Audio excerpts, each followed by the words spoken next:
ফেসবুকে আসা এই খারাপ ভিডিওগুলো কিভাবে বন্ধ করবেন? আসসালামু আলাইকুম বন্ধুরা। আমি আপনি শুরু করে কমবেশি সবাই আমরা ফেসবুক ব্যবহার করি। অনেক সময় দেখা যায় আমাদের পরিবার সহ আমরা ফেসবুক স্ক্রলিং করি।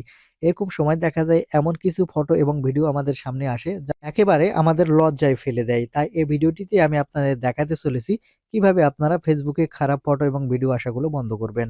তো মূল ভিডিওতে যাওয়ার আগে ছোট্ট একটা রিকোয়েস্ট করব। ভিডিওটিতে একটা লাইক দিয়ে দিবেন আর ভিডিওটি শেয়ার করে রাখতে পারেন। কারণ প্রয়োজনের সময় আপনিও কাজে লাগাতে পারবেন।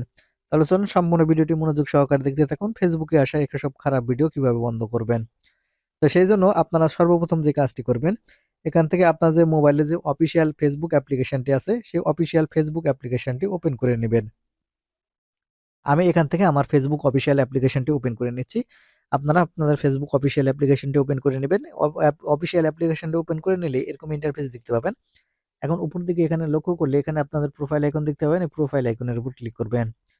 ক্লিক করার পর এখান থেকে আপনারা একটু স্ক্রল করে নিচের দিকে চলে আসবেন। আপনারা এখন এখান থেকে স্ক্রল করে নিচের দিকে চলে আসলে এখানে আপনারা পেয়ে যাবেন সিকিউরিটি অ্যান্ড প্রাইভেসি এই অপশনের উপর আপনারা ক্লিক করবেন। আমি এখান থেকে দেখিয়ে দিচ্ছি। আপনারা এখন এখান থেকে সিকিউরিটি অ্যান্ড প্রাইভেসি এই অপশনের উপর ক্লিক করবেন। এখন এখান থেকে সিকিউরিটি অ্যান্ড প্রাইভেসি অপশনের উপর ক্লিক করলে উপরে দিকে আপনারা এখানে লক্ষ্য করলে এখানে আপনারা সেটিংস অপশন দেখতে পাবেন। এখন এখান থেকে আপনি সেটিংস অপশনের উপর ক্লিক করবেন। সেটিংস অপশনের উপর ক্লিক করার সাথে সাথে আপনাদের এরকম ইন্টারফেসে নিয়ে আসবে। এখন এখান থেকে নিচের দিকে একটু চলে আসবেন। এখান থেকে আপনারা নিচের দিকে আসলে দেখতে পাবেন কন্টেন্ট প্রিফারেন্স নামের একটি অপশন দেখতে পাবেন। আপনি এখন এখান থেকে কন্টেন্ট প্রিফারেন্স এই অপশনের উপর ক্লিক করবেন।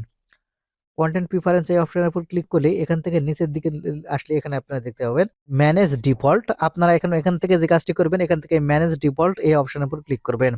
আমি এখন এখান থেকে ম্যানেজ ডিফল্ট এই অপশনের উপর ক্লিক করে দিচ্ছি। ম্যানেজ ডিফল্ট এই অপশনের উপর ক্লিক করলে এখানে আপনারা নিচের দিকে দেখতে পাবেন সেনসিটিভ কন্টেন্ট। আপনারা অবশ্যই জানেন সেনসিটিভটা কি। এখন এখান থেকে আপনারা এই সেনসিটিভ কন্টেন্ট এর ডান পাশে দেখতে পাবেন ডিফল্ট। আপনারা এই ডিফল্টের উপর ক্লিক করবেন। ডিফল্টের উপর ক্লিক করলে এখানে আপনারা দেখতে পাবেন শো লেজ নামের একটি অপশন। এখন এখান থেকে আপনারা একটা বৃত্ত দেখতে পাবেন। আপনারা যে কাজটি করবেন ওই শো লেজ এর ডান পাশে যে বৃত্ত আছে সেটাতে একটু টিক মার্ক করবেন। আমি এখান থেকে এখানে টিক মার্ক করে দিচ্ছি। টিক মার্ক করে দিলে এখানে আপনারা দেখতে পাবেন অনেক কিছু চলে এসেছে। আপনারা চাইলে এটা পড়ে নিতে পারেন কি কি সমস্যা হবে। তারপরে এখান থেকে আপনারা যে কাজটি করবেন নিচের দিকে লক্ষ্য করলে এখান থেকে দেখতে পাবেন ওকে বাটন চলে আসবে। আপনি এখন এখান থেকে সরাসরি এখান থেকে এই ওকে বাটনের উপর ক্লিক করবেন। ওকে বাটনের উপর ক্লিক করার সাথে সাথে এখান থেকে যে কাজটি হবে আপনাদের ফেসবুকে আর আপনি যতই স্ক্রলিং করেন কেন খারাপ কোনো ভিডিও আসবে না। তো বন্ধুরা এই ছিল আজকের ভিডিওটি থেকে যদি কিছু শিখে থাকেন তাহলে আমাদের চ্যানেলটিকে সাবস্ক্রাইব করে রাখবেন। কারণ প্রতিনিয়ত এরকম ইম্পর্টেন্ট ভিডিওগুলো আমাদের চ্যানেল থেকে পেয়ে যাবেন।